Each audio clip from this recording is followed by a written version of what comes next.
क्या हम मारक ग्रह का जेमस्टोन पहन सकते हैं या नहीं पहन सकते? मैक्सिमम आप देखोगे कि मारक जेमस्टोन को इग्नोर करा जाता है कि आप मारक जेमस्टोन नहीं पहन सकते। मारक जेमस्टोन मतलब जो ग्रह आपके कुंडली में मारक है। और मारक ग्रह कैसे आइडेंटिफाई करें वो बात नहीं करेंगे यहाँ पे, ठीक है। अब यहाँ पे देखिए मैक्सिमम लोग क्या करते हैं कि first house, fifth house and ninth house का जेमस्टोन कोई भी बिना सोचे समझे पहना देते हैं कि वो शुभ ही होता है। नो डाउट होता है, बट वो रिजल्ट कैसे प्रोवाइड करेंगे वो कौन देखेगा? उसके लिए हम लोग जो यूज में लाते हैं वो लाते हैं अष्टक वर्ग। अष्टक वर्ग के ऊपर भी थोड़ा आज डिस्कशन करेंगे, पहले भी इसके ऊपर मैंने एक वीडियो डाला था। लेकिन क्या हम लोग मारक जेमस्टोन पहन सकते हैं, जैसे कि सेकेंड हाउस का लॉर्ड, सेवेंथ हाउस का लॉर्ड, एट्थ हाउस का लॉर्ड का जेमस्टोन पहन सकते हैं? जी हाँ, पहन सकते हैं, 100% पहन सकते हैं। जेमस्टोन का काम क्या है? जेमस्टोन का सबसे बड़ा काम है कि किसी भी ग्रह का बल को बढ़ा देना। बहुत सारे लोग बहुत बड़ा गलती करते हैं, मैंने मैक्सिमम एस्ट्रोलॉजर को देखा ये गलती करते हुए। मेरे ऑफिस में, मेरे चैम्बर में जो लोग आते हैं उनके हाथ में भी मैंने ऐसे ऐसे जेमस्टोन देखे जो उनको एक्चुअली में पहनाने नहीं चाहिए। जैसे कि अब देखिए क्या होता है कि कुंडली में अगर ग्रह खराब हो उसका जेमस्टोन पहना दिया जाता है और वो सोचते हैं कि ग्रह अच्छा हो जाएगा। पत्थर को कैसे पता कि आपके कुंडली में वो ग्रह खराब है? उसके पास कुछ नॉलेज तो होना पड़ेगा। तो वो कहेगा कि पत्थर ग्रह को अच्छा ही करता है इसीलिए उसको पहना जाता है, ठीक है। लेकिन कभी कभार वो ये भी कहते हैं कि आप ये जेमस्टोन पहन लो, इस ग्रह का पत्थर पहन लो, क्योंकि ये जो ग्रह है आपके कुंडली में बहुत ही वीक है। अब इस ग्रह पत्थर को कैसे पता चला कि प्लेनेट वीक है या खराब है? ये पत्थर तो खुद का ब्रेन नहीं है, उसका तो खुद का माइंड नहीं होता है। ऐसा तो नहीं हो सकता है कि वो किसी जेमस्टोन किसी ग्रह को अच्छा कर रहा है क्योंकि वो खराब है और किसी को बल दे रहा है क्योंकि वो वीक है।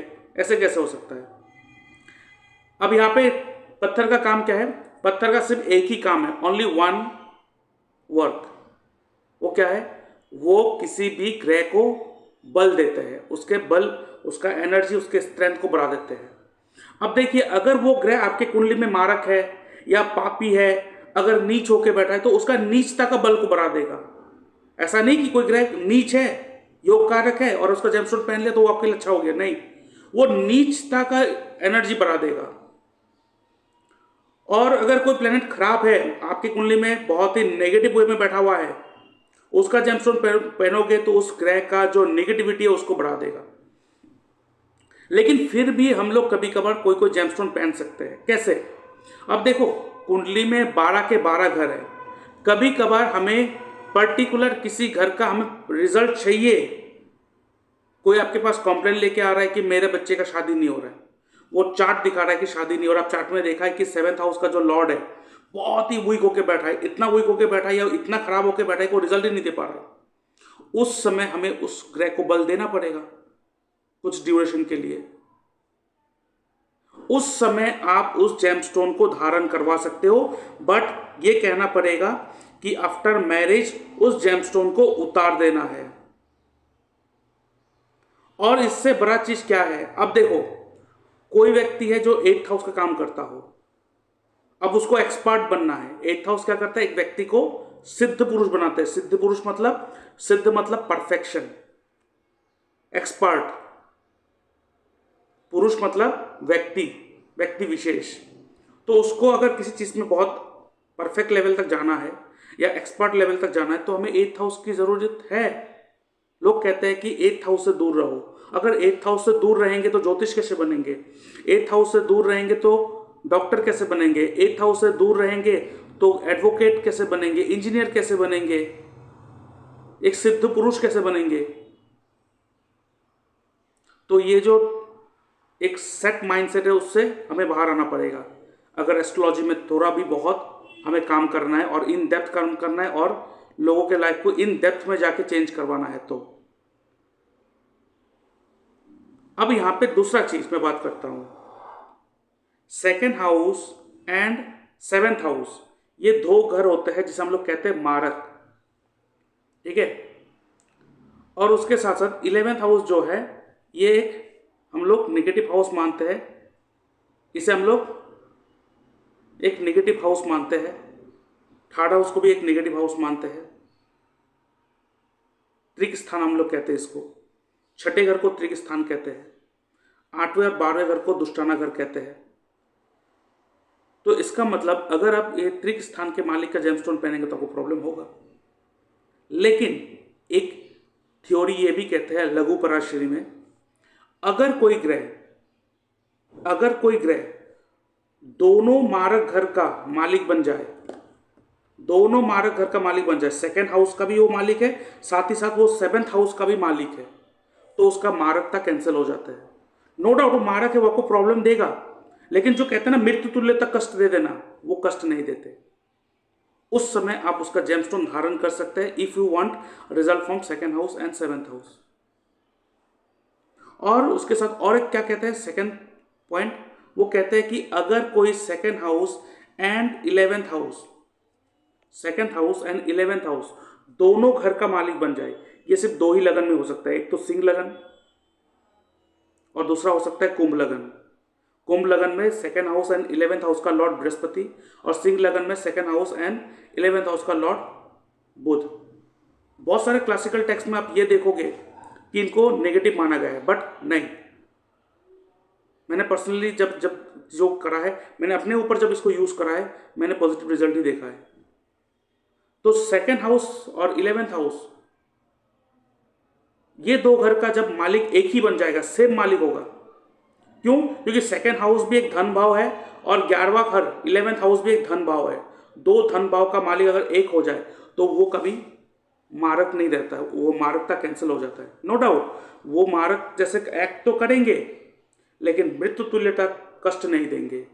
सो उस क्षेत्र में भी आप इनका जेमस्टोन पहन सकते हैं। अब इनसे मेन चीज क्या है, देखिए पराशरी में जब भी बात करते हैं, यहाँ पे 2 ही चीज हम लोग इंपॉर्टेंट देखते हैं, बस इस 2 ही रूल के आसपास। बाकी देखिए पूरा का पूरा कॉन्सेप्ट तो बहुत बड़ा है, उसको समझने के लिए, पढ़ने के लिए बहुत अंदर तक जाना पड़ेगा, लेकिन 2 ही रूल है। क्या? पहला हाउस कंडीशन, दूसरा प्लेनेट कंडीशन। खत्म, इधर ही खत्म, पराशरी यहीं पे खत्म। मतलब अगर हाउस कंडीशन खराब है तो आपको रिजल्ट मिलेगा नहीं। अगर प्लेनेट कंडीशन खराब है तो हाउस का काम क्या है? हाउस का काम है जो वो पर्टिकुलर घर जिन एट्रीब्यूट को डिनोट करता है, वो एट्रीब्यूट से जुड़ा हुआ चीजें आपको प्रोवाइड कर देगा, अगर हाउस कंडीशन अच्छा है। लेकिन अगर हाउस लॉर्ड मतलब प्लेनेट कंडीशन अगर खराब है तो मिले हुए चीज को आप सस्टेन नहीं कर पाएंगे, उसको पकड़ के नहीं रख पाएंगे। इसलिए 12 के 12 घर होते हैं। जब भी कोई व्यक्ति कुछ मांगते हैं, हमें उसको आइडेंटिफाई करना पड़ेगा कौन सा घर है। कोई अगर हेल्थ के बारे में बोल रहा है तो 1st हाउस, कोई पैसे के बारे में बोल रहा है तो 2nd हाउस, कोई मैरिज की बात कर रहा है तो 7th हाउस, कोई खर्चे का बात कर रहा है तो 12th हाउस, कोई करियर के बारे में बात कर रहा है तो 10th हाउस, कोई नाम, फेम, मान, सम्मान, इज्जत की बात कर रहा है तो 10th हाउस, किस्मत का बात कर रहा है तो 9th हाउस, कोई लग्जरी, कंफर्ट्स, घर, जायदाद का बात कर रहा है तो 4th हाउस। तो हमें तो पहले आइडेंटिफाई करना पड़ेगा कौन सा हाउस है। जब हाउस आइडेंटिफाई हो जाए तो हमें यह देखना पड़ेगा कि उस घर का मालिक का कंडीशन कैसा है। अगर उस घर का मालिक का कंडीशन खराब है तो उसको भी ट्रीटमेंट करना पड़ेगा। तो हाउस लॉर्ड एंड हाउस का डिफरेंस क्या होता है? हाउस जो है वो एक, कब कह सकते हो, इज ए मैन्युफैक्चरिंग हब, वो एक इंडस्ट्री है, वो एक मैन्युफैक्चरिंग हब है, वो मैन्युफैक्चर करते हैं चीजें। अगर मैसिंग ही खराब है तो मैन्युफैक्चर होगा नहीं। तो हाउस का काम है कि वो जिस भी चीज को डिनोट करता है, जैसे 4th house land, 5th house संतान, 7th हाउस मैरिज, तो ये जिन चीजों को डिनोट करता है उन चीजों को प्रोवाइड करने का काम करता है हाउस। अब जब प्रोवाइड कर दिया कि संतान चाहिए, ले लो, 5th हाउस ने संतान दे दिया। अब अगर वो संतान ठीक ढंग से नहीं रह पा रहा है या संतान किसी कारण से छूट गया अपने जीवन से, अपने लाइफ से, इसका मतलब हाउस लॉर्ड, प्लेनेट का कंडीशन खराब है, क्योंकि प्लेनेट का काम है चीजों को मेंटेन करके रखना। तो बस ये 2 चीजें। अब ये खराब कैसे होते हैं, इनका बहुत सारा पॉइंट होते हैं, मल्टीपल चीजें होते हैं, मल्टीपल चीजों को देखना पड़ता है। उनको यहाँ पे नहीं कहेंगे क्योंकि मेरा पूरा का पूरा कोर्स का पार्ट है, ठीक है। तो अगर कोई कह रहा है ना कि मुझे ये चीज प्राप्त ही नहीं हुआ अभी तक, ये चीज मिल ही नहीं रहा है, मैं कोशिश कर रहा हूं, बहुत ही मेहनत कर रहा हूं, बट मिल ही नहीं रहा है, इसका मतलब हाउस ने रिजल्ट प्रोवाइड नहीं करा, मैन्युफैक्चरिंग नहीं हुआ, इसका मतलब हाउस कंडीशन खराब है। अब अगर वो कह रहा है कि सर मिल तो रहा है, मिल गया मुझे, लेकिन मिलने के बाद प्रॉब्लम क्रिएट हो गया, शादी तो हो गया लेकिन शादी के बाद प्रॉब्लम खराब हो गया, प्रॉब्लम हो रहा है बहुत, इसका मतलब हाउस ने तो आपको रिजल्ट प्रोवाइड कर दिया, शादी करवा दिया, बच्चे दे दिया, लेकिन उसके बाद आपको मिल जाने के बाद उस प्रोडक्ट को जो आगे तक लेके चल के जाना है, आगे तक मिला के लेके जाना है, वो नहीं हो पा रहा है। क्यों? उस समय हाउस लॉट खराब है, हाउस लॉट का कंडीशन खराब है, मालिक का कंडीशन खराब है, जिस मालिक का रेस्पॉन्सिबिलिटी है उसको लेके आगे तक चलना, उसका कंडीशन खराब है। अब ग्रह का कंडीशन कैसे खराब है, उसका भी मल्टीपल थ्योरी है, मल्टीपल सोर्सेस है। तो जब अगर आपको मान लेते 7th हाउस का आपको रिजल्ट चाहिए और आप कह रहे हो कि उस समय कि किसी कारणवश आपको शादी नहीं हो रहा है, इसका मतलब हाउस का कंडीशन खराब है। अब शादी हो गया लेकिन बहुत प्रॉब्लम हो रहा है मैरिज लाइफ में, तो अगर हमें उस समय अगर जेमस्टोन देना पड़े हमारे घर का भी, तो हम लोग दे देंगे, और साथ में कुछ रेमेडी, कुछ उपाय एंड कुछ लाइफस्टाइल को चेंजेस करने के लिए कहेंगे, क्योंकि ultimately astrology is the way of living life, it's not about only remedy. आपको अपने हरकतों को चेंज करना पड़ेगा, अपने बिहेवियर को चेंज करना पड़ेगा। You have to align yourself with the chart, you have to align yourself with the planet, planet के हिसाब से चलना पड़ेगा। शुक्र राहु लेके बैठे हो और एक घरेलू लड़की लेके आके बैठे हो, कहां चलेगा? मॉडर्न चाहिए, आउटगोइंग चाहिए। शुक्र केतु है तो घरेलू लड़की लाइए, मंगल केतु है एक घरेलू लड़का देखिए, स्पिरिचुअल लड़का देखिए। मंगल राहु है तो आउटगोइंग, अपने आप को हाईली मेंटेन करना, ऐसा लड़का देखिए, फिर चलेगा। उसके बाद कहोगे रेमेडी काम नहीं करता, ज्योतिष काम नहीं करते। क्यों नहीं करेगा? ज्योतिष काम करता नहीं है, ज्योतिष ही जीवन है, ज्योतिष ही जीवन है। ऐसा तो अब नहीं कह सकते ना बॉडी से खून निकाल दो और इसमें पानी भर दो, फिर कहोगे पानी में खराबी है। पानी खराबी नहीं है, पानी से प्यास बुझता है, लेकिन बॉडी में ब्लड चाहिए। तो ऐसे ही एस्ट्रोलॉजी खराब नहीं है, अच्छा नहीं है, एस्ट्रोलॉजी ही जीवन है, एस्ट्रोलॉजी ही आपका जीवन है। अगर एस्ट्रोलॉजी कह रहा है ना मुझे ये आपसे ये काम करवाना है, तो ये आपसे वो काम करवाएगा। आप अपने हिसाब से आओ या ना आओ, अगर नहीं आओगे तो मार पीट के ठोक ठाक के करेगा।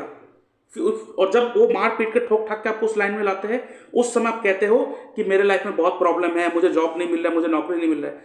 आप जॉब नौकरी के लिए नहीं बने हो, क्योंकि मुझे भी भेजा गया था 2 से 3 साल के लिए दिल्ली में भेजा गया था कि आप प्रिपेयर करो। फ्रस्ट्रेटेड हो गया था, डिप्रेशन में चला गया, लेकिन क्या फायदा, आज मैं ज्योतिष कर रहा हूं। तो जहां पे प्लैनेट आपको लाना वहां पे लाके बिठा देगा। और दूसरा चीज क्या होता है कि ग्रह को पता है कैसे किस चीज को किस तरीके से काम करवाना है, और अगर आप बार बार ग्रह के रास्ते में आते रहोगे ना बार बार, तो ग्रह आपको ठोक के पीटेगा, पीट पाट के ठोक देगा एकदम। क्यों? अब देखो, कोई व्यक्ति, हम लोग कहते हैं ना कि इतना अच्छा व्यक्ति है, अचानक चला गया, पता नहीं हमारा क्या होगा। कोई व्यक्ति अचानक नहीं जाता है, उस व्यक्ति का रोल खत्म हो गया, आपके लाइफ में से उसको हटा दिया गया है। आप तो अगर किसी व्यक्ति से आप कभी मिल रहे हो, वो ऐसे नहीं मिल रहे हो, वो कहीं ना कहीं आपको किसी जगह पे लेके जाने के लिए वो ऊपर वाले ने, उस ग्रह ने प्लानिंग करा होगा। अब आपको जहां पे लेके जाना है, जो चीज करवाना है, और प्लेनेट को लग रहा है कि मुझे इसको इस तरह से करवाना है, और पर्टिकुलर एक व्यक्ति बार बार आपके बीच में आके उस चीज को रोक रहा है होने में, तो उस व्यक्ति को साइड करवा देगा। इसलिए आप कहते हो अचानक वो व्यक्ति चला गया। इसलिए किसी की भी लाइफ में रोड़े नहीं बनना चाहिए, मनमानी नहीं करना चाहिए। इसलिए मैंने 70-30 रूल दिया है, 70-30 रूल। और ये 70-30 रूल का जो लिंक है वीडियो का, वो मैं डिस्क्रिप्शन बॉक्स में देके रखूंगा, या कमेंट बॉक्स में भी होगा। आप एक बार देखना उस वीडियो को, कि लोग कहते हैं कि 100% अपना एफर्ट डालो, बाकी भगवान के ऊपर छोड़ दो। आप एक चीज बताओ, अगर 100% आपने एफर्ट डाल ही दिया तो भगवान के लिए क्या छोड़ा? कुछ भी तो नहीं छोड़ा। कभी 100% एफर्ट नहीं डालना होता है। Never put your 100% effort.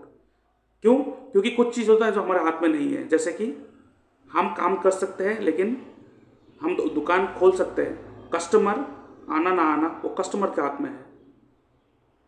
So 70% effort डालिए, 30% उसके ऊपर छोड़िए, ऊपर वाले के ऊपर, ग्रह के ऊपर छोड़िए। वो अपने हिसाब से, आपको पैसा चाहिए ना, अल्टीमेटली आप काम कर रहे हो पैसे पाने के लिए, तो आपको क्यों अपना दिमाग, क्यों अपने लाइफ को, क्यों अपने अपने आप को इतना फ्रस्ट्रेटेड करना है कि इसी काम से, इसी तरीके से मेरे पास पैसे आएगा। आपका तो मेन मोटिव पैसा आना चाहिए, वो कहीं से भी आए। जब आप वो 30% को कंट्रोल नहीं करते, अपने माइंड को ही कहते हो ना, मैं ये कर सकता हूं और मैं ये कर रहा हूं, उसके अलावा बाकी जो है मेरे हाथ में नहीं है, आप जिधर से भी लाके दो, मुझे तो उस चीज से मतलब है। तो क्या होगा, क्या पता कोई आके कहेगा आपसे मैं बहुत खुश हुआ हूं आपके काम से, ये लो एक्स्ट्रा पैसा रख लो। कभी कोई आपको बड़ा सा गिफ्ट देके चला जाएगा, और आप लोग कहते हैं ऐसा तो नहीं होता है, का चमत्कार होता है। कभी चलते रहोगे, रास्ते में पैसे का बैग मिल जाएगा, आप कहेंगे ये तो बहुत बड़ा चीज बोल दिया आपने। होता है, मैजिक होता है। कब होगा, जब आप मैजिक होने के लिए जगह छोड़ोगे। क्योंकि क्या होता है, 100% हर जगह में अपना घुसाते हैं, हर जगह में अपना कंट्रोल, हर चीज को कंट्रोल करना होता है, तो आप ही हर चीज में कर रहे हो, तो वो ऊपर वाले वहां पे तो कहेगा कि क्या करूं, यहाँ पे तो जगह ही नहीं है कुछ करने लायक। तो ना करो ऐसा, आपको क्या चाहिए वो देखो, उसके बाद वो कैसे भी आए। 90% लोग क्यों फंसे हुए, बिकॉज उसको लगता है कि मुझे इसी काम से इस तरीके से चीजें मुझे मिलेगा, और अपना माइंडसेट वैसा कर दिया, ओपन अप नहीं रखा, ओपन अप नहीं किया, उसको ब्लॉक कर दिया, केतु को स्पेस ही नहीं दिया। केतु इज योर इंटेंशन को स्पेस ही नहीं दिया गया है। तो ये जो 30 एंड 70 रूल है ना, एक बार देख लीजिएगा उस वीडियो को। अब यहाँ पे आता है अष्टक वर्ग में। अब अष्टक वर्ग जो होता है, ये आपको बताते हैं कि वो प्लेनेट का जब आप स्टोन पहनते हो, वो कौन से घर का बल बढ़ा देंगे। सो नाउ, अगर आप यहाँ पे जो देख रहे हो, ये राशि है, ये राशि है। तो यहाँ पे अगर 1 नंबर लिखा हुआ है, तो ये राशि आप देखो, ये 1 नंबर कौन से घर में है, ये 6 नंबर घर में है। इसका मतलब अगर आप सूर्य का जेमस्टोन पहनोगे, ये 3 नंबर दे रहा है, 3 number is 3 is not a good, ये चीज को कम कर दिया, मतलब 4 इज द एवरेज।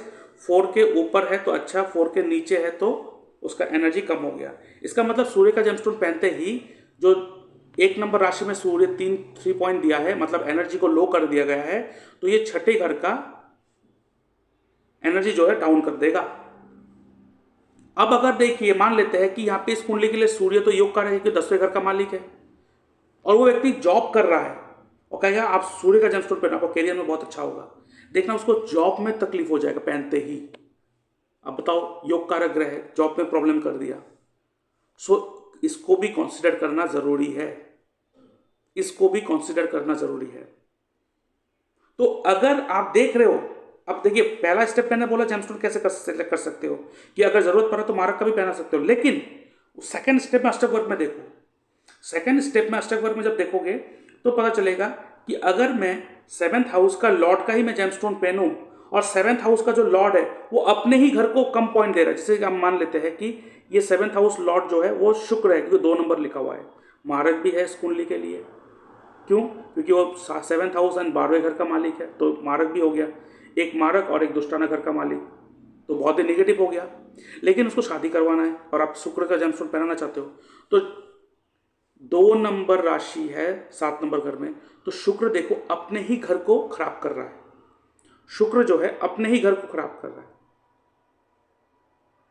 सो यहां पर अगर देखोगे कि अगर ये व्यक्ति 6th हाउस 7th हाउस का कंप्लेन लेके आया ना, तो उस समय देखो 7th हाउस में 2 नंबर राशि है, और 2 नंबर राशि में अगर देखोगे एक चंद्रमा ही है जो इस घर को बल दे रहा है, लेकिन ये जहां पे कम पॉइंट दे के रखा है ना, उनको खराब कर देगा, दैट्स फॉर श्योर। अब देखो यहाँ पे 9 नंबर राशि में 1 पॉइंट दे रहा है, इसका मतलब 2 नंबर फाइनेंस को थोड़ा डाउन कर देगा उस समय। तो अगर वो मेनली कॉन्सर्न है मैरिज का, तो हम लोग उसको जेमस्टोन चंद्रमा का दे सकते हैं, और उसको कह सकते हैं कि देखिए कुछ टाइम के लिए फाइनेंशियल प्रॉब्लम आ सकता है, तो शादी होने के तुरंत बाद आप इस जेमस्टोन को उतार देंगे।